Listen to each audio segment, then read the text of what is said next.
if someone's just staring at you, that's the truest love of all. Yes, that is clearly where I've gone wrong all my life.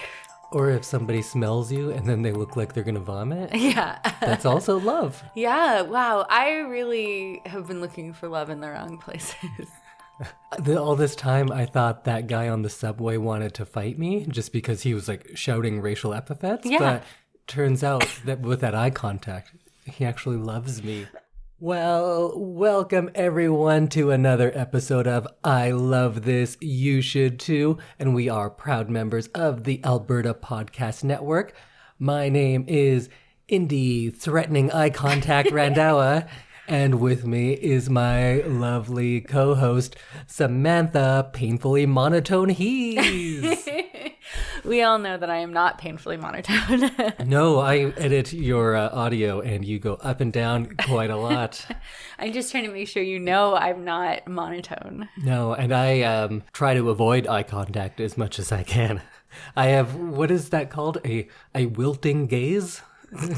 What term would they use in a Jane Austen novel for someone who always kind of looks down? I'm one of those. A shy gaze, maybe? Sure.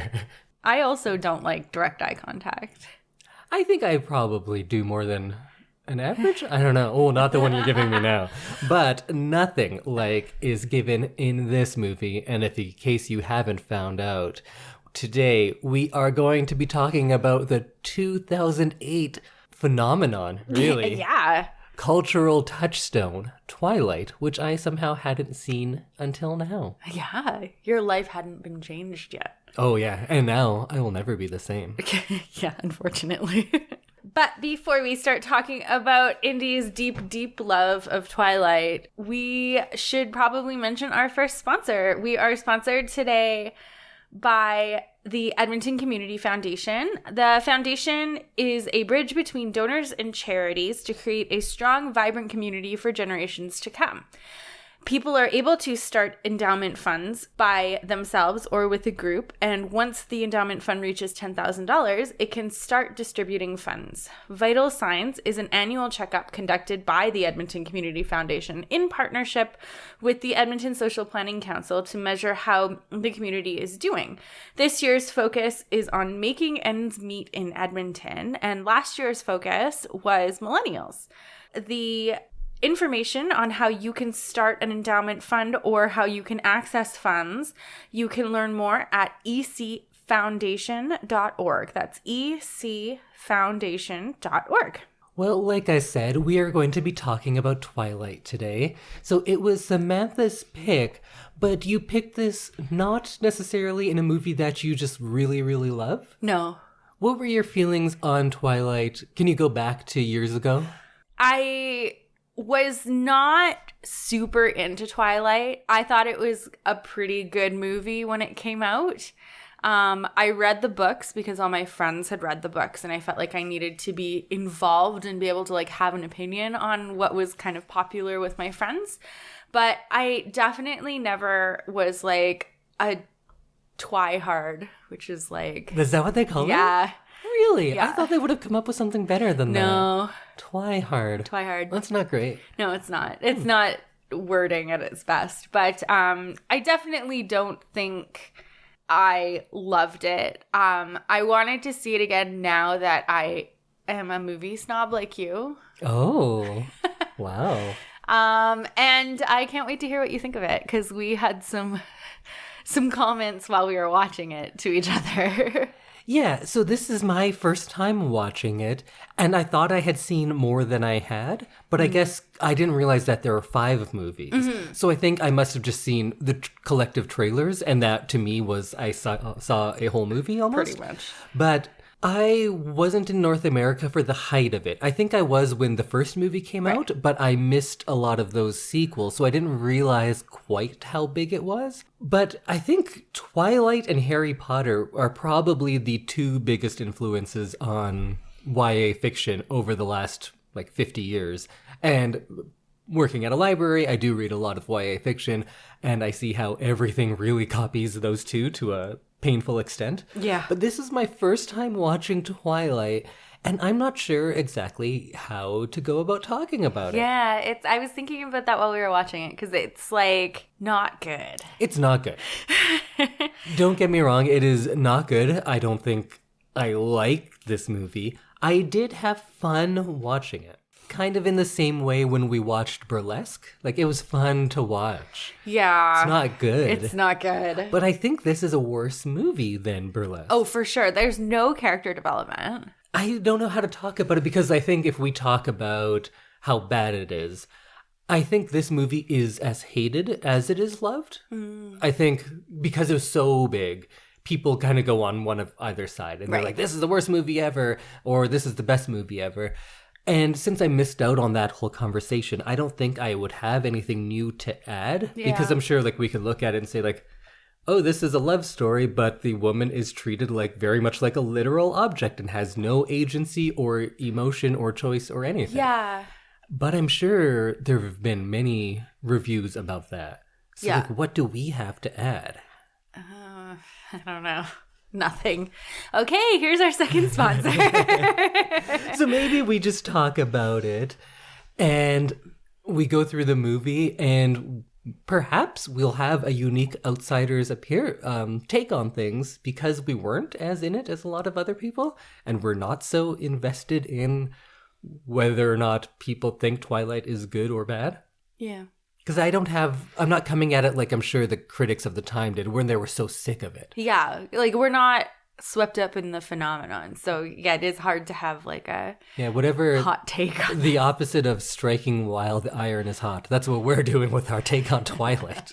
The coldest iron you can get. Yeah.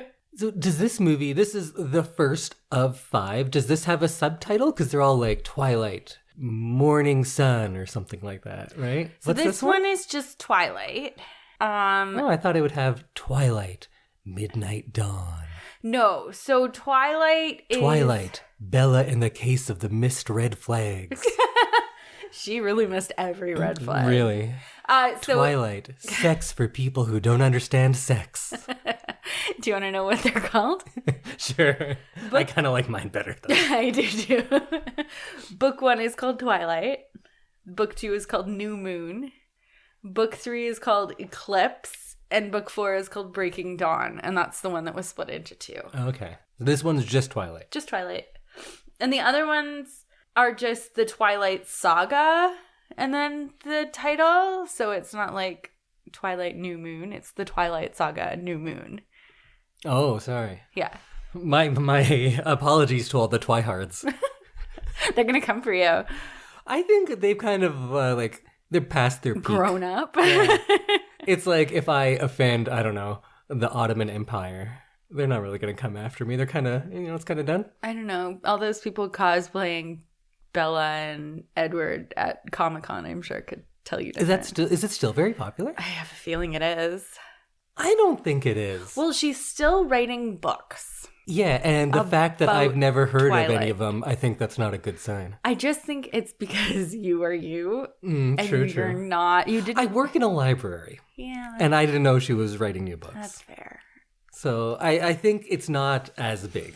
I'm sure there are people who are still into it because I feel like this movie and these books were equally split between 13-year-old girls and 45-year-old girls of who loves them the most. 45-year-old girls. If Twilight's your favorite movie, yes, I'm using the word girl. Yeah, you're probably right.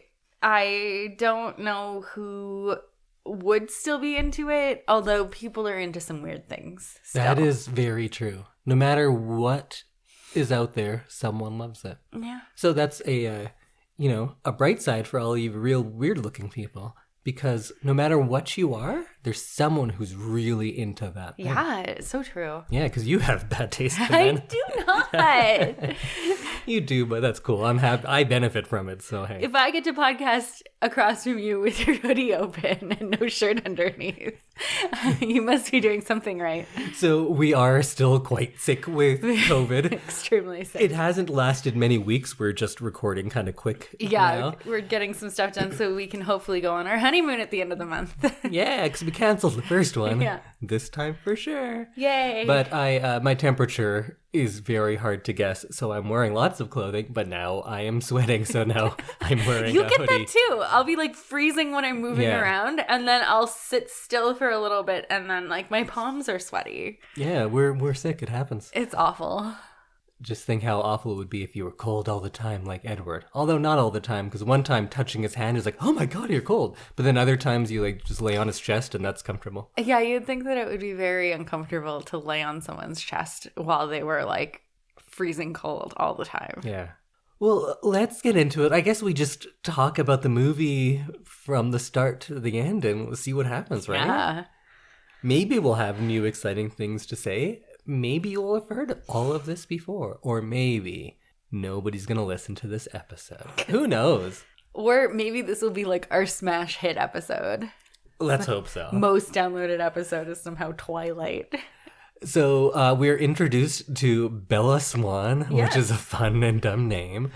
And she's real different because she's from Phoenix. So exotic. Yeah. This Her movie- and 70 million other people. Yeah, it's a very American movie. Yeah. Like, I know the majority of the movies we do are written and take place in America, but this one tries real hard to be very American. It's like baseball. In strange ways, Yeah. but I think we'll get into all of that. But in the world of this movie, there are no bigger contrasts than Phoenix and Washington State because this world is so American. Yeah. And she comes to this new school, and you're like, oh, people are going to be mean to her. Nope, everyone loves her. Everyone and they're loves like, her. you're She the greatest person ever. literally does not stop talking to people her first day there, which is like kind of unusual for a high school movie. Yeah. She's just like followed around by people who just want to be her friend. She's like very exciting to the student population. So I think I had to kind of get into this one big idea very early because I've read a lot of creative writing from teenagers. I used to teach high school and I taught English specifically. Mm-hmm. And I had a friend in high school, I remember, who was telling me about some movie she loved. And I was like, oh, why do you love that actor? And she'd go, he's so hot. And I was like, okay, but what's like a good movie he did? He's so hot. I was like, okay, but what in his movie was good? He's so hot. And that's it. What actor? I'm just I so can't even interested in what remember. was like the...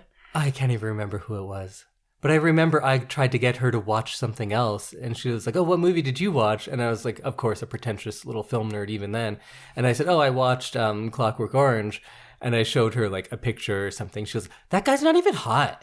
And that was why she wouldn't watch it. But she probably shouldn't have watched it because she wouldn't like it anyway. But Welcome to high school girls. I just remember that was the argument. Like, he's not even hot. Why would I watch it? Yeah. And when reading student writing, they would just be like, he was so good looking. And I would say, oh, but you should use some sort of metaphor or simile or talk about how that made the other people feel. And they would just use the word so more With, or like, 7 very O's. hot.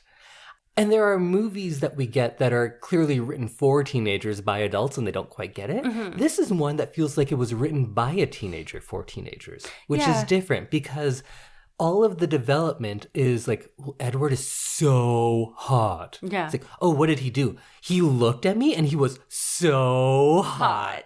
But there's nothing more. And it's just like screaming the word so hot and trying to translate that to film, which of course doesn't work. So all you get is him like looking at her. Yeah. Which is terrifying unless you believe he's so hot. He's like, I forgot how weird and pale he is in this movie. Yeah.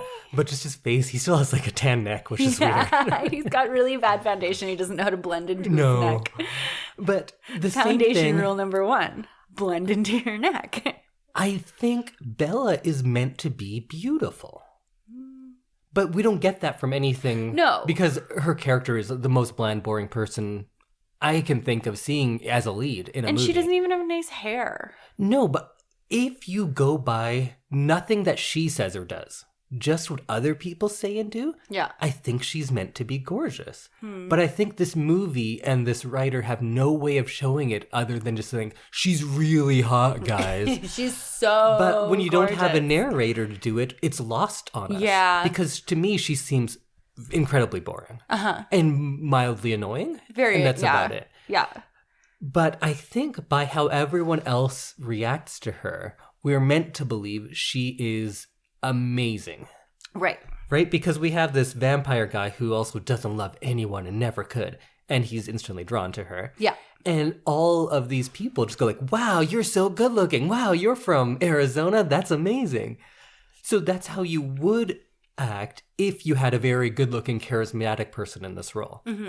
But instead you get Kristen Stewart, and I'm sure we're going to get into all of this, but I want to get ahead of it and say, like, I don't know her other stuff very well. She may be very talented. Same with Pattinson. I've seen a couple of his, and I think he is very talented. Yeah, she's Both also of them very talented. are atrocious in this movie. I know. Her especially. She's is won bad some because he has- awards. Yeah, he has nothing to work with. Yeah. For him, it's the script's fault. For her, she's very, very bad. She's like one of the worst performances for movies we've done on this show, I think. I think so. I'd agree. She just shakes her head and goes, and blinks a lot. And shakes her head. It's like she's having a seizure of some sort. Sam's doing it right now. It's making me very dizzy. I did it once, and wow. So I posit that the movie is saying that she is gorgeous and amazing and impressive and charismatic. But they got Kristen Stewart doing what she's doing, so that it just doesn't work. Because all of these people come up to her and just think she's amazing. Yeah. And everyone wants to be her friend Yeah. for no reason. I don't get it. I don't know if another actress would have changed it. Because they're kind of trying to do this blank slate thing which they do in a lot of romance novels, because you don't want the protagonist to have very strong characteristics because people want to imagine themselves in that role. Right. And that, in a roundabout way, is good writing. It's clever writing, at least. Yes. Here, though, I guess like everyone can picture themselves as Bella, because if you're some 13-year-old girl reading this, you could be like, yeah, I have no characteristics either because I'm 13. Or if you're 45 and reading this, well, that kind of makes me sad a little sorry. bit. Yeah. I'm sorry for your life. I don't want to be mean about No. this movie, but it's really bad. It is really bad. And I don't think that it's going to be remedied today. This movie? Yeah. No.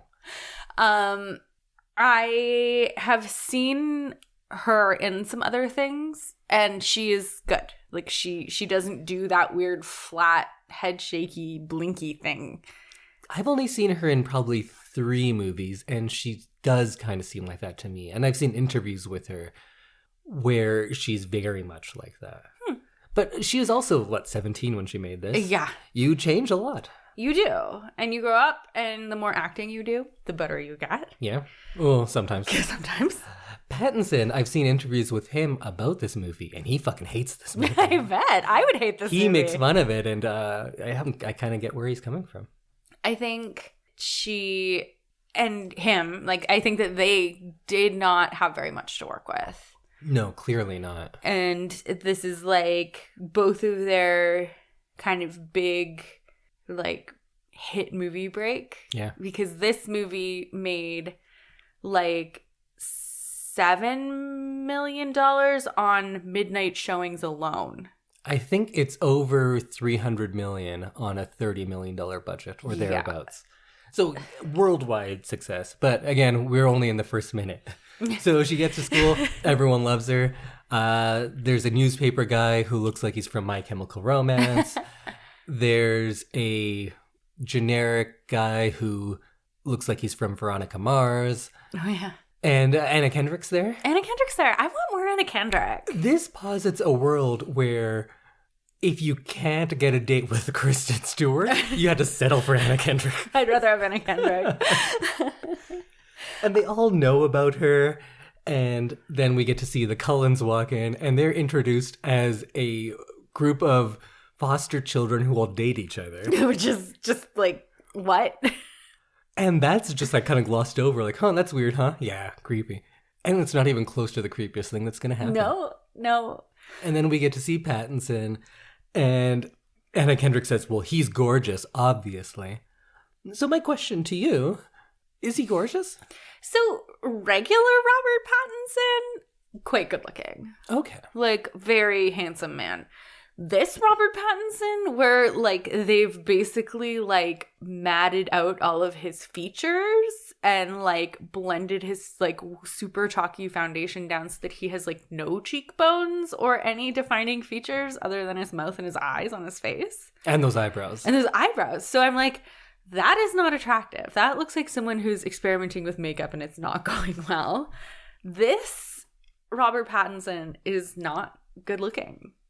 I don't think so, but I kind of think that he's grown into his looks because he is a younger guy too. I don't think he was quite like 17 like she was, but he's younger and your features kind of soften. Yeah. And I don't think he's good looking in this, but I'm clearly not the target audience. And I'm kind of sick of this, like, I'm this powerful, vaguely caveman-looking guy that everyone insists is handsome very, very often. I'm dark, I'm brooding, and I'm torn between my bloodlust and my sense of right and wrong. I didn't like it when it was Angel. I don't like it when it's Edward. Angel was kind of my least favorite thing about Buffy. I thought he was fine, but it is the same kind of thing as we're getting with Edward here. Right. I think Angel did a little better. I agree. Because at least that had a sense of humor about how silly it was. Mm-hmm. And he also didn't look like a pancake makeup version of what a vampire is. No, but he was. If this had been made in the time when Buffy came out, they're not that far off. They're I not. think. No. The hair, both of them, terrible, typical hair of their time. Yes, it is. It was very popular hair of that time for sure. So up until this point, I was on board with this movie. And I think it's just because we get wacky characters with all of these new friends. We get a new person in a new school. That's always going to be interesting. Mm-hmm. And this movie looks great. Oh, it's a beautifully shot movie. At first, I thought it was well directed. It turns out it is not, because there's a lot of terrible well direction. Written. But it is well shot. The cinematographer, who I'm not sure who it is. Gorgeous. Great work.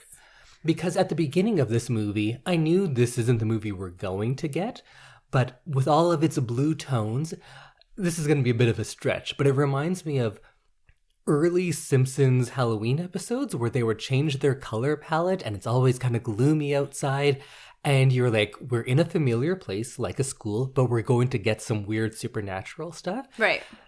And I was kind of hoping it was going to be The Faculty or something like that. I was hoping it would be these high school kids together and then they're finding like dead bodies and like with vampire bites. Yeah. I would have been so into that movie. Yes. Of course, that's not the movie we get. That's kind of just Buffy.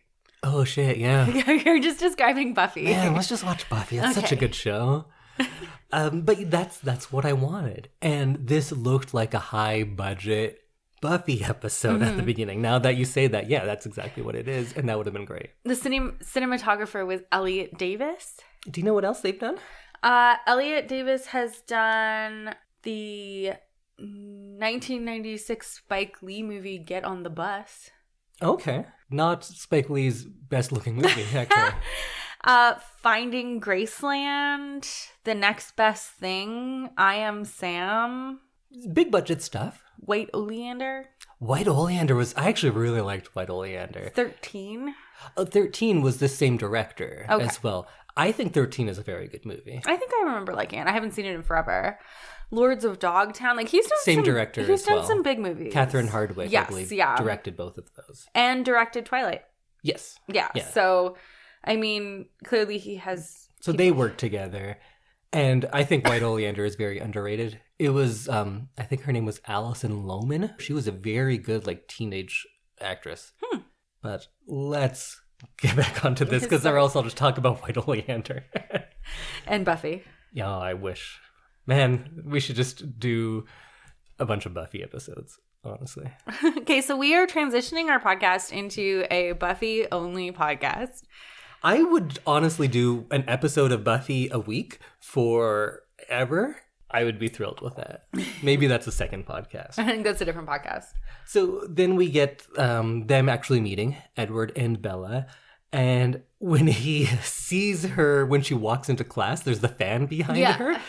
And he jolts first. And it looks like... You know what I'm going to say. Yes. What did it look like? It looks like he comes at his desk. Ew, Sam, that's not what I was going to say. Come on, that's exactly what you were going to say. Yeah, I was going to say it looks like he ejaculates in his pants. You said it to me while we were watching the movie, yeah. And it's gross, and then he covers his face like the smell of her is going to make him throw up. And this is the first time when I got into the unintentional laughs. Because before this, I was in with this movie. I liked we were where I was having going. fun. Yeah. And then it gets really cringy quite quickly. Mm-hmm. And again, something that perhaps works in a book where he's just staring at her and it's supposed to be sexy. Yeah. Looks either creepy or hilarious when on film. So he just stares at her. And there's a time lapse of like the entire class where he's just giving her creepy stares. Yeah. And that's meant to be romantic. And they're supposed to be lab partners. So like, I don't know that I'd continue talking to my lab partner if they just sat there and stared at me the whole class. No. And there's like a terrible voiceover on top of it, and that does not help. And maybe my favorite line comes in this sequence when he's like, "Do you like the rain?" And she shakes her head for 10 seconds and goes, "Well, it's just, I don't like cold, wet things." That's it. You do a really good Bella. Why does she react like that? I feel like I should just put in the clip because I don't know what we can accomplish on this podcast to talk about how bad something is that showing it wouldn't do way better than us. True, very true. So you're enjoying the rain? What? You're asking me about the weather? Yeah, I guess I am. Well, I don't really like the rain. Any cold, wet thing, I don't really... Because there's so many of the movies, I love to go like, oh, so this little thing, I like to break it down and say, well, this is why it's brilliant. I can't say why Twilight is bad any more effectively than just watch Twilight. Yeah, it's bad. This should almost be an episode where we just do a commentary track. Like I was thinking that while we were watching it because I was like, man, some of the stuff we're saying right now is like gold. My only note here is she's bad at acting. She is. She really is. Then there's that car accident thing. Oh, yeah, where he pushes the truck away. Yeah. And then he's like, I was standing right next to you, Bella. And she's like, you were clearly across the parking lot from me. No one will believe you. Yeah. Like, why is that his comeback? Why are they both angry about it? Yeah. She should be thankful or in awe or confused, but instead she's like kind of pissed. I read a lot of like romantic books. Do you read any with vampires and stuff? No. No, I don't know. I have a hard time with like that fantasy world. I don't like to learn all the rules of, unless I'm going to read like 10 of these books. Sure. I don't like having to learn new rules every single time. And it annoys me when the same monster, like a vampire, has different rules in every single universe. Okay. So I feel like it's more work to get into those kind of books, whereas like a lighter, fluffier kind of beach read is easier just to kind of get into quickly and listen to and enjoy without having to like figure out what vampires can and can't do. So I don't read a lot of vampire books, but sometimes when there's like a head injury or something in one of the books, like it's pretty easy to be like, oh, you must have hit your head really hard. That's all he has to say. Yeah. Not, no one will believe you. Yeah. It's like, oh, I just like stopped you from getting crushed. And she's like, you were so far away from me. How did you get close to me? He's like, I was standing right next to you. No one will believe you that you saw me across the parking lot. No, just say like, oh man, you must have hit your head like really hard against the truck and you don't remember it. These vampires are the worst at hiding the fact they're vampires than Right? any vampire ever. I know. Like, Just as they walk in. Like, first of all, there's that one, like, black European bad vampire. If I saw actually any one of them, if I saw any one of those people on the street, I'd be like, look at this guy's fucking dressed like a vampire. yeah, and like there's the red-headed vampire, Victoria, Oh, the bad one? with the like fur vest and the "Kiss Me, I'm Irish" t-shirt. Like, Is that what she's wearing? yeah, when she's running through the woods barefoot, Right. she's like wearing a "Kiss Me, I'm Irish" and like a fur vest, and it's like, ooh, where's that outfit? Bad vampires. Bad vampires. Although the one guy's not a bad guy. The black one. Yeah, no, he's like, Well, he eats people, but eats vampires people, do. but he seems to have more morals, and he seems to be like more of a fatherly figure to these other two. Yeah. He's as bad as, like, I am for a human because I eat, like, chickens. Chickens. I shouldn't. It's mean, but, like, I still do because I'm weak. Just like him. And then we get the motion blur with the bad vampires, which is, again, one of those things that I know it's 2008. I'm not going to forgive it because of the time. They move at regular speed, but they put a blur on them and a sound effect to make them fast. But they're Yeah. still going at regular speed. Like, they're not doing anything to make them like super fast or anything. No, that does happen at some point. Yeah. They almost slow it down. Yes. It doesn't make any sense. No. It's very poorly done. Or just like make him disappear for a minute. Sometimes when things are super fast in like books or whatever, you can't actually see them moving. Like when Edward moves to get her out of the Yeah. car way. Yeah. That was he a just- sentence. Yep, that was good COVID logic. But yeah, like there are things that you can do that don't involve just like slowing down and blurring out people moving around. And I'm pretty sure, I may be mixing this up with another book that I read, but I'm pretty sure that they say that you can't actually see them moving when they're moving so fast. Yeah, and at times it doesn't look terrible, like in the baseball game, which, yes, we'll get into that later. There's just way too much time spent on the secret of him being a vampire. And I think at this time we also get the reveal that he watches her sleep. Yeah. He admits it later, but at this point she thinks she's just dreaming of him. Yeah, she thinks she's like waking up and just like half asleep still Yeah. or something and sees him, and then when she turns away to turn on her lamp, he's gone. Yeah. But we already know that he can move really fast. And he later admits, I've been watching you sleep for months. 4 months. Also, I thought this whole movie took place over like 1 to 2 weeks. Yeah. But it's like a whole year? It's like a whole half a year, yeah. Wow. That's weird. She's like, do you watch me sleep all the time? He's like, just for the last couple months. Weird. It's Oh, so creepy. it's so fucked up. And he's just always very vocal about how he's so overcome by the urge to eat / protect / bang her. And like it's all about like men can't control their primal urges. Yeah. It's like a big theme of this movie. This is the horniest, most chaste movie I've ever seen. 'Cause Yeah. it's all about sex. Oh, but totally. it's none of it's about sex. Nothing of it is about sex, but there's so much like sexual thought and like urge happening. It seems like it's written by like a horny 13-year-old because it's very sexual, but without like any understanding about how sex works. How about a Mormon mother of like 7? Probably pretty similar. Yeah. Because this movie is set up with a guy who stares at a new girl uncontrollably, and then every now and then is like, oh, hey, how's it going? And then goes, get away from me, I want to devour you.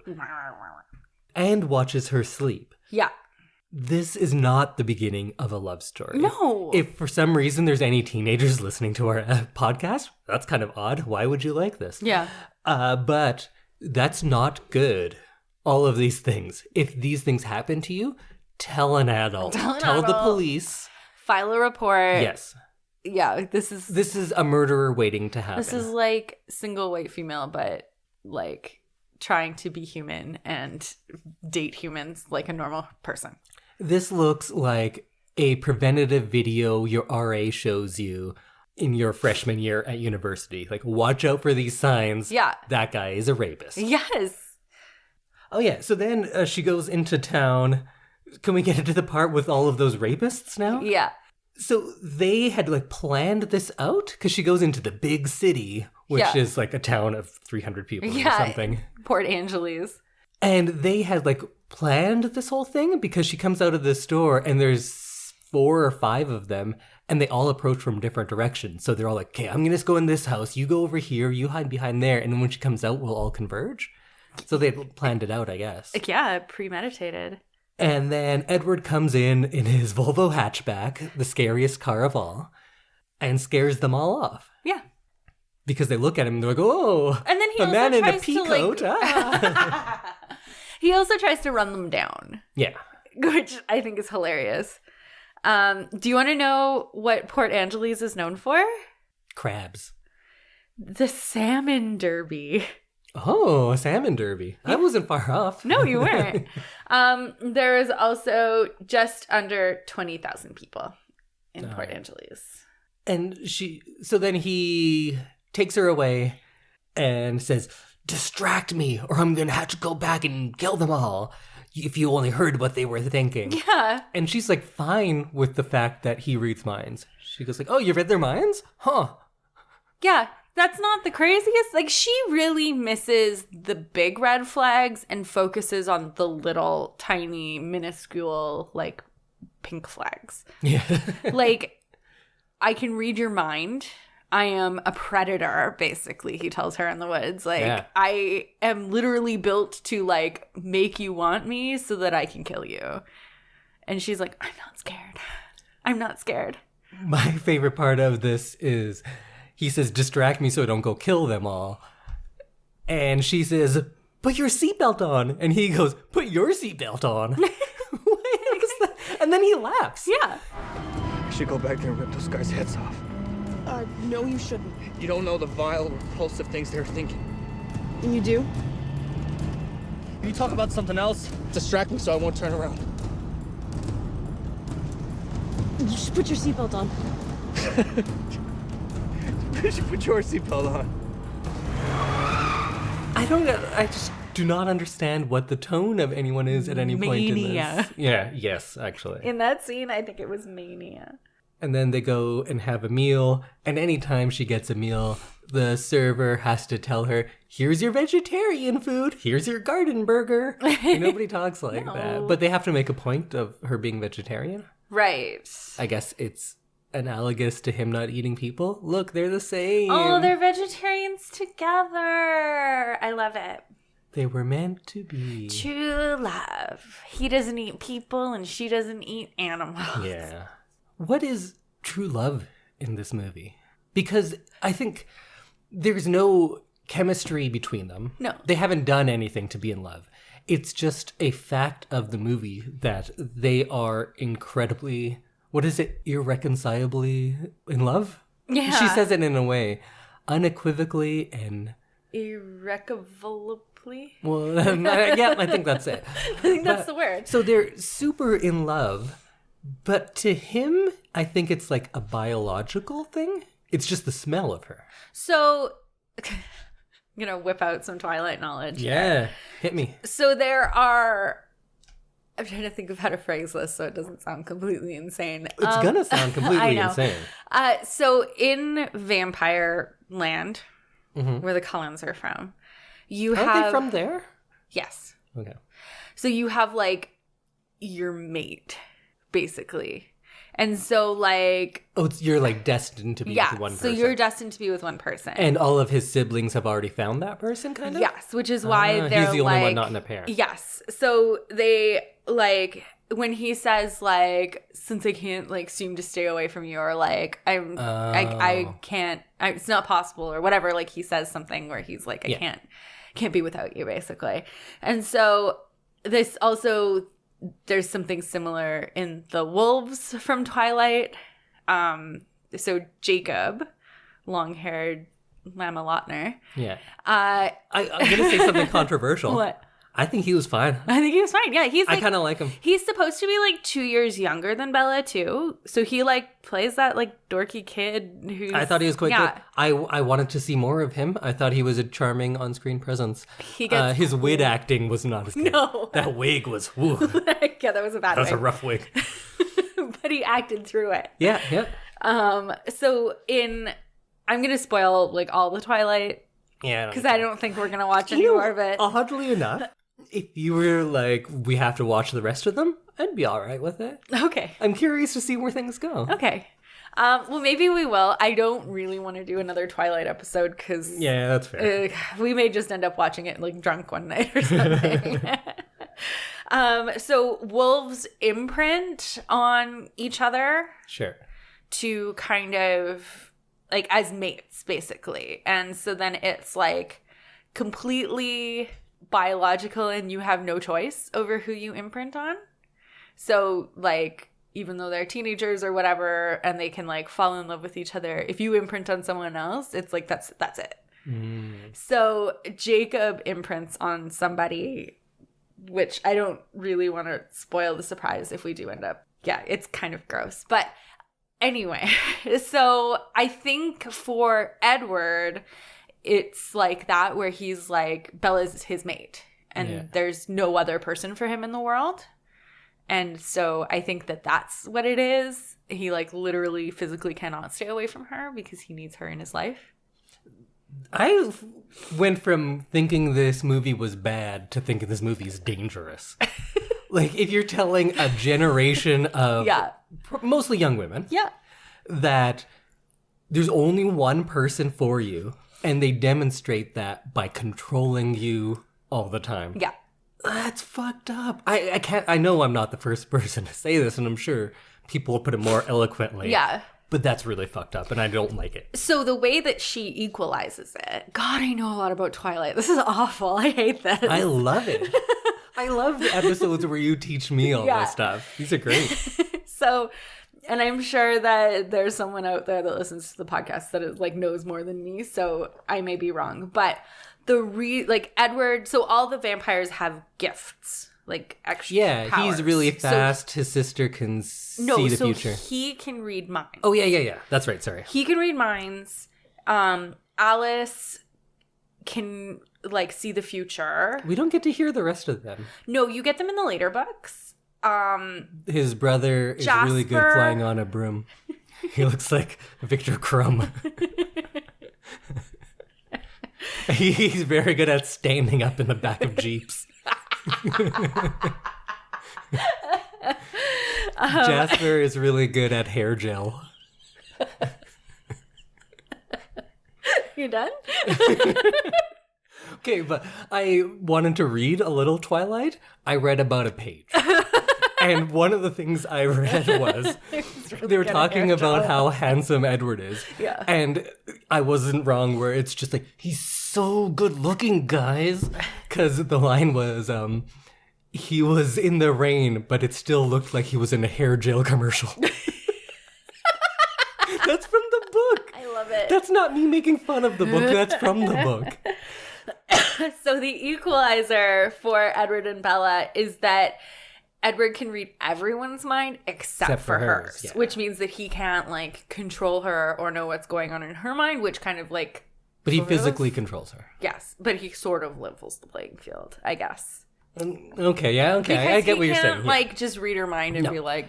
I was going to debate you when in fact it's just bad writing. It's just bad writing. Yeah. So do you want to know what the rest of the... Yeah, I actually do, because I was sad that we didn't get to hear that. Yeah. Because I like that kind of stuff is a little interesting. The siblings are more involved in like the later books. And so Jasper, the one... I like him. He was my favorite. He's got such funny facial expressions. He's got pathokinesis. So he can feel the emotions of those around him and manipulate them. Oh, okay. Yeah. The mom can speak a sentence of Italian at a time. That's her power. She's cute. I like her.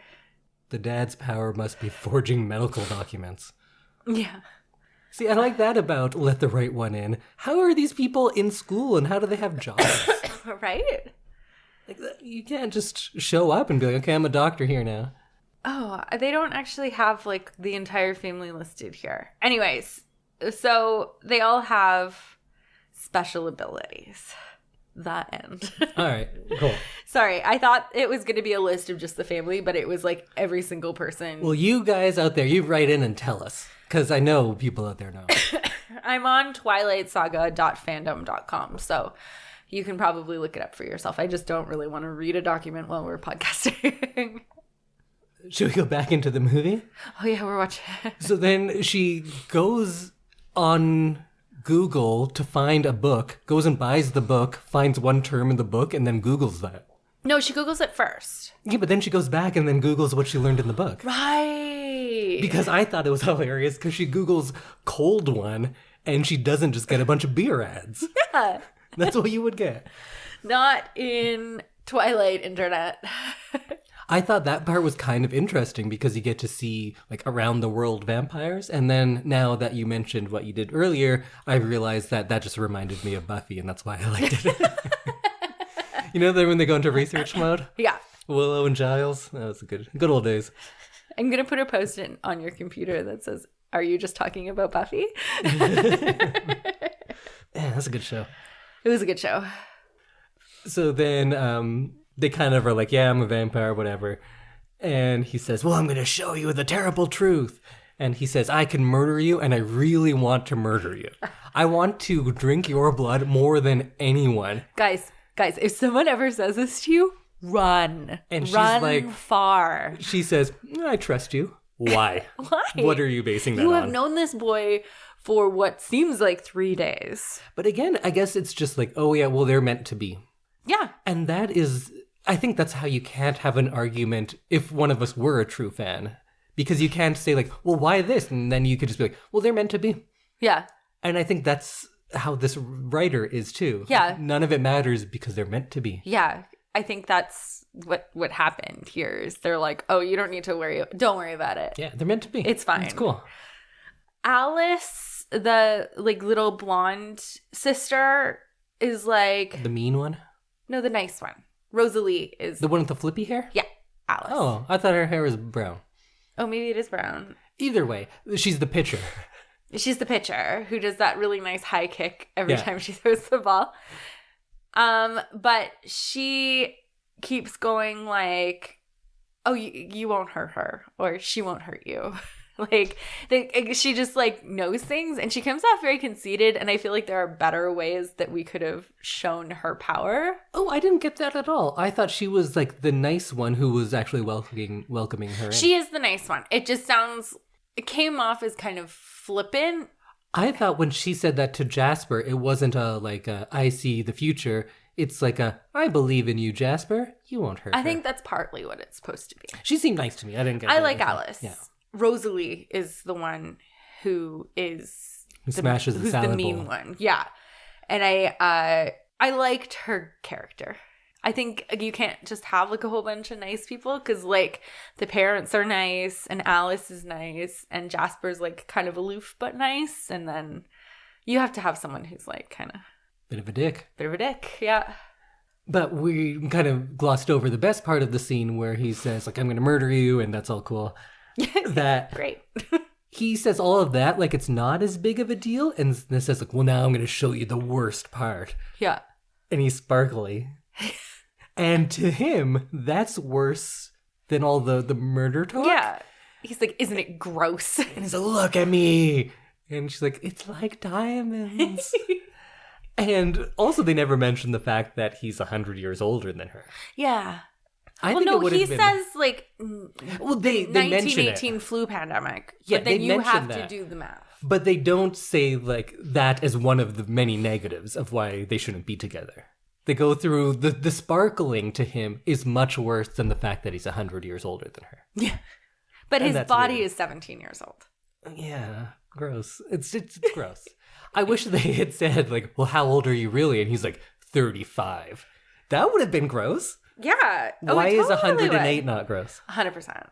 And again, this is probably nothing new, but when she is riding him like some sort of human funicular, that's hilarious. They could have at least had like some bounding to him. Because he goes he's on rails. Yeah, It looks he's so stupid. clearly on some sort of pulley system that pulls them up the mountain really fast. So I feel like if they were going to do a pulley system, they should have had him like jump really hard or something and fly through the air, because that would have looked more realistic. All of the jumping or the running, it was all very poorly done. And it looked hilarious. I kind of loved it. Yeah. Climb on, my little spider monkey. That was pretty good. That was the funniest part. I've killed before, and I'll do it again. I don't care. I want your blood. That's cool.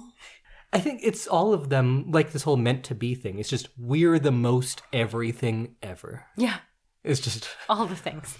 It's such teenage writing because everything feels like that when you're a teenager, but this writer has no way of expressing it other than just like, no, we're special, and it's just shouting something louder to make your point than actually giving any sort of example to it, because they want to show that they're the most in love ever, but they don't try to show it through any sort of dialogue or actions.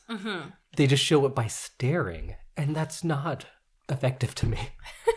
Wow, we're not even into this. Let's start going a little quicker. We gotta go faster. So then she goes to his house, and all of the reactions of the vampire family are hilarious. And why is she meeting the family after they've been haven't even kissed yet? No.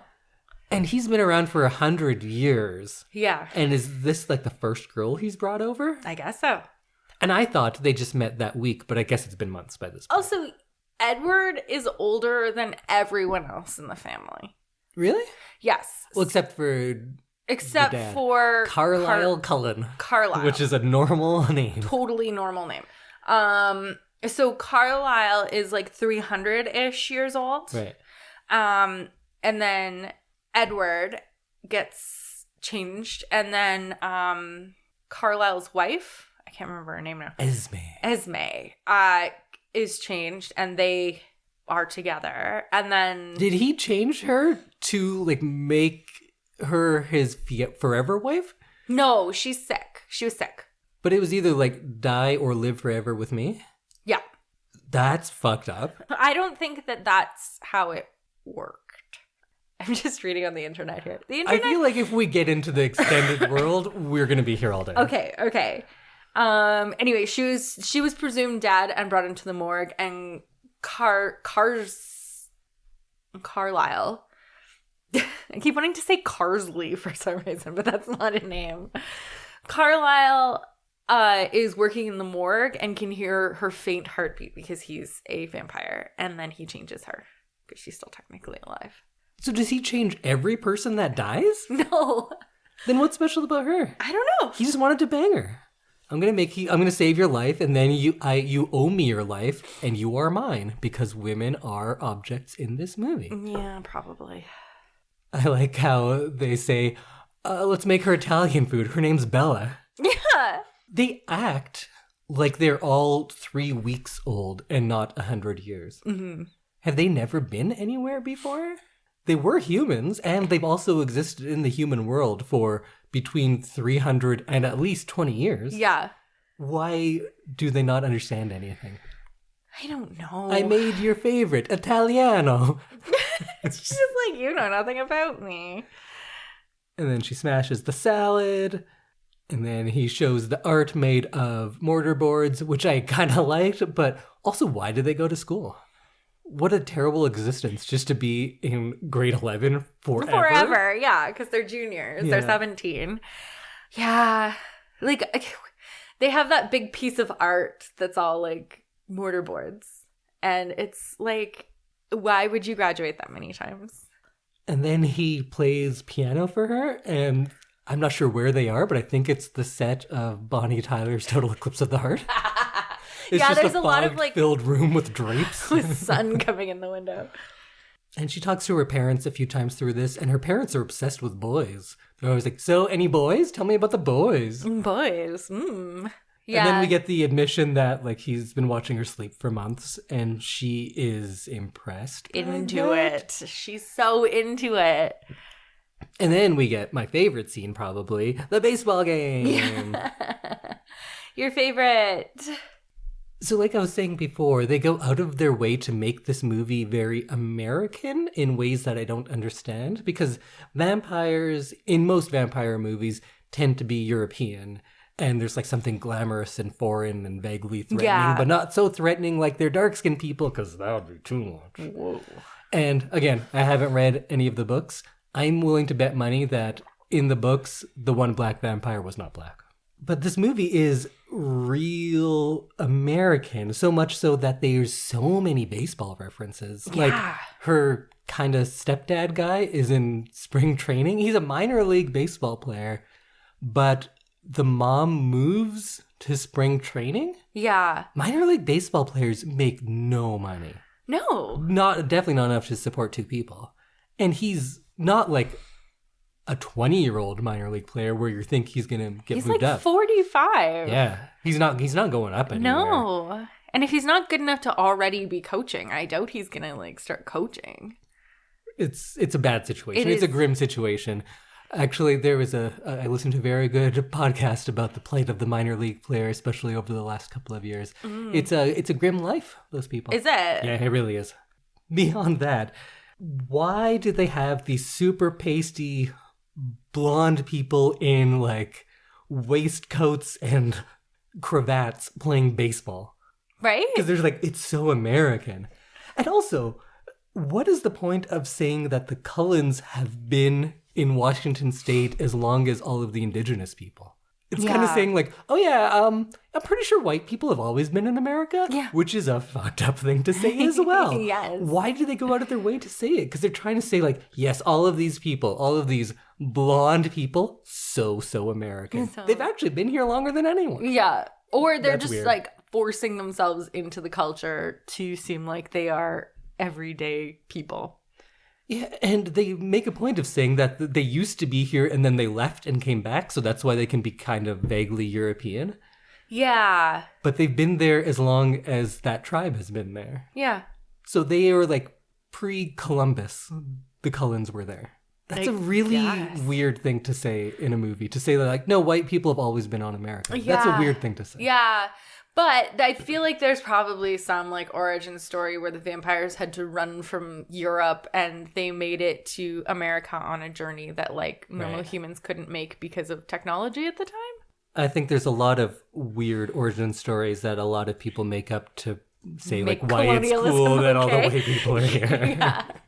I'm not trying to make colonialism in this movie, okay? I'm No, just but saying it's that just- like I'm pretty It's sure. just such an odd thing to include. And they just go out of their way to say like, no, everyone here is real American. But that baseball game, they can only play then because people will think them hitting the ball is thunder? Is that the implication? Yes. But Because they hit it's it like- loud. They're hitting like 400-foot home runs, which is what professionals do. Yeah. It's not like crazy. They run way too fast, of course. They're superhuman for that. But as far as they're hitting the ball, people can do that. Yeah. Like Major League Baseball players. Yeah. Not minor league.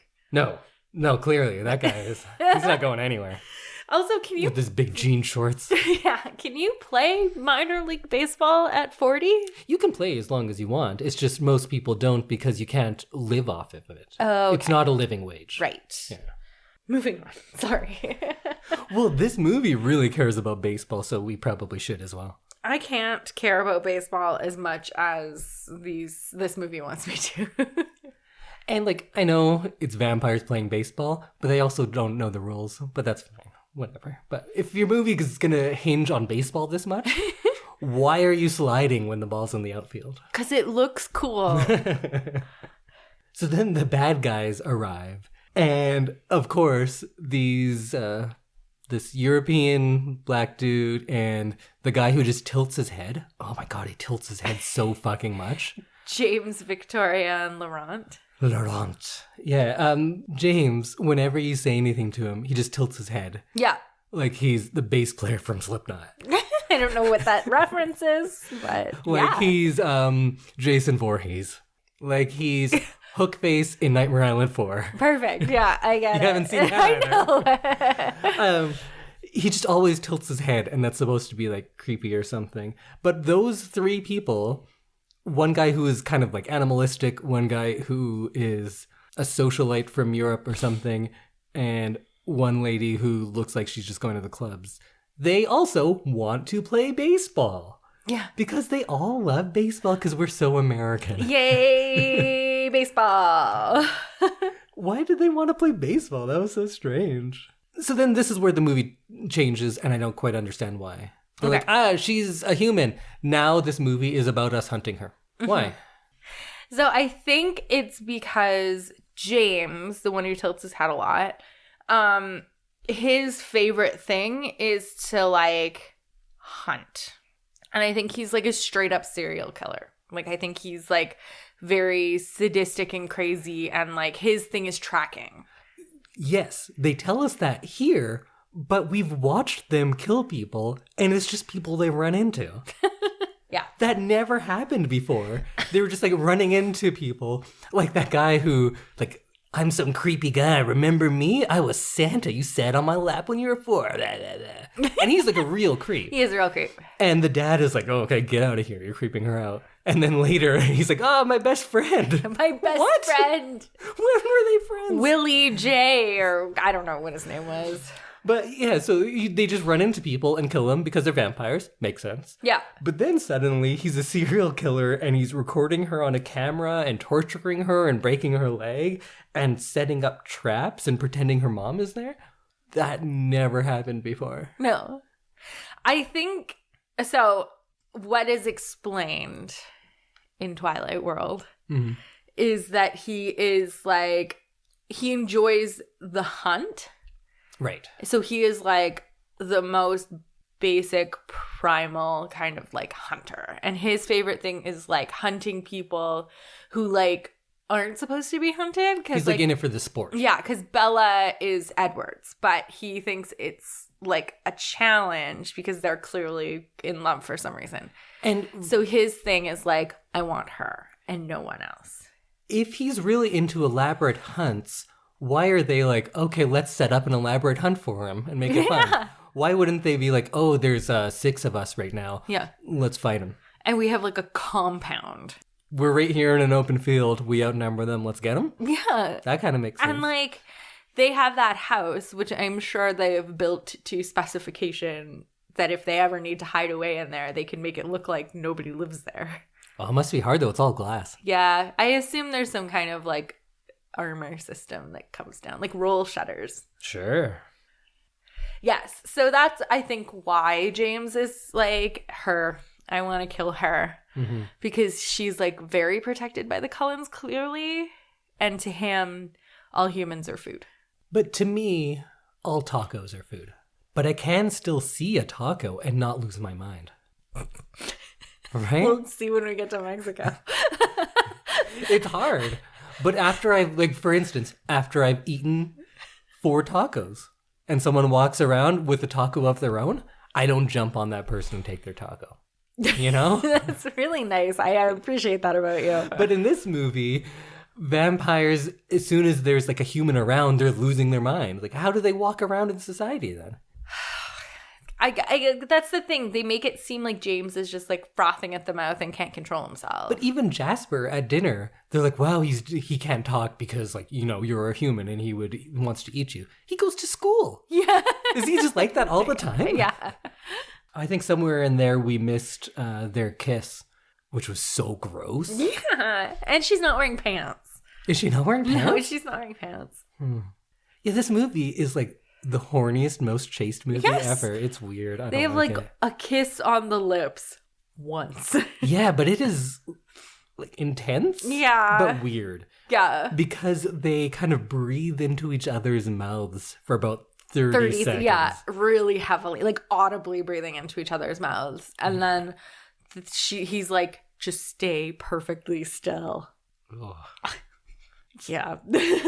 I don't want to talk about it. I know this is my movie and we're supposed to be talking about it, but it's so gross. So then, I can't even remember how it all works, but Edward rips him apart and then burns the pieces or something? So the siblings, not Edward. Edward is with Bella, but the siblings, Jasper, Rosalie, and Emmett and Alice, like, basically just, like, tear him limb from limb and burn him. Cool. Yeah. And then Carlisle? Carlisle, yeah. I don't know why I want to say Carsley. Carlisle, like, treats her wounds because he's apparently superhuman and doesn't get anything from human blood anymore because he's really old. And then they say, well, first of all, when she leaves, she's like, fuck you, Dad. You just want to eat in a diner? I'm out of here. And that's her way to, like, put her dad at ease for leaving? Yeah. I don't get that. I don't get anyone's reactions or their reasoning at any point of this movie. No, it's not sensical. But then in the end, the dad believes she ran away because of some sort of big argument with Edward or something. Yeah. Right? That's what you're led to believe? Yes. And then when he finds her, the doctor said, oh, she fell down 2 flights of stairs and out a window.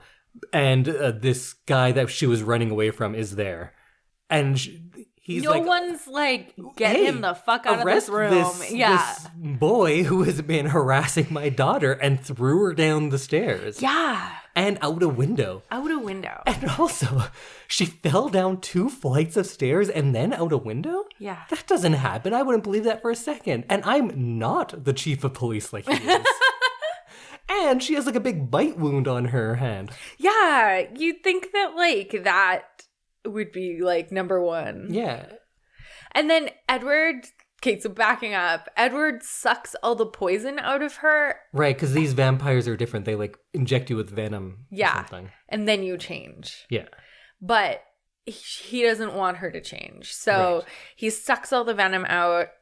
And then Carlisle has to like pull him off and send him over to like tear someone apart so that he doesn't continue like draining her of her blood. Yeah. So like how do they explain that she like basically lost all of her blood? Well, she fell down 2 flights of stairs and out a window.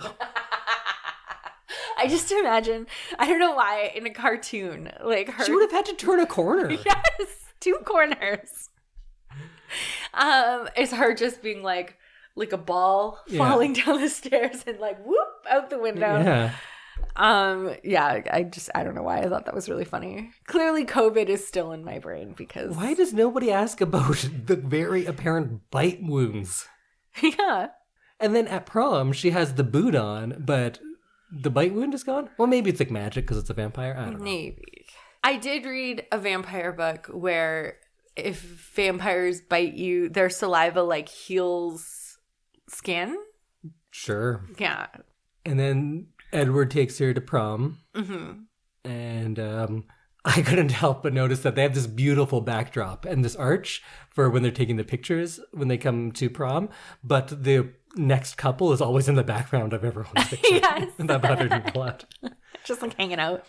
And they play some great music. Good soundtrack. Good soundtrack. Yeah, there's a big discrepancy from soundtrack to movie quality. Because probably one of my favorite Iron and Wine songs is in here. Oh, really? And that's what they dance to at the end. Aww, that's nice. Yeah, that was nice. But then they talk and it's all real weird. Yeah. So you were saying that she is religious, this writer? Because I could believe that this is something about how like everyone who is together is destined to be with only one person and it's God's will, because I kind of get that feel from a lot of this. Yes. So Stephanie Meyer she's 48 years old now.